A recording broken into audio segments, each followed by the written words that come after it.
స్వర్ణమైకం సత్య సమేతంగా నీ వద్దకు వచ్చేసింది.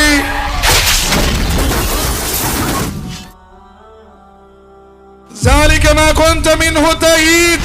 మానవుడా, దేని గురించి నువ్వు భయపడేవాడివో ఆ మరణం రానే వచ్చింది. ప్రతి ఒక్కడు చావాల్సిందే.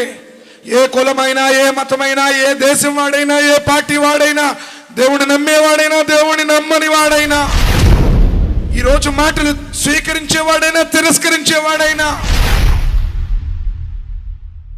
కానీ మరణం నుండి నువ్వు తప్పించుకోగలవా? మరణం రాకుండా ఆపగలవా?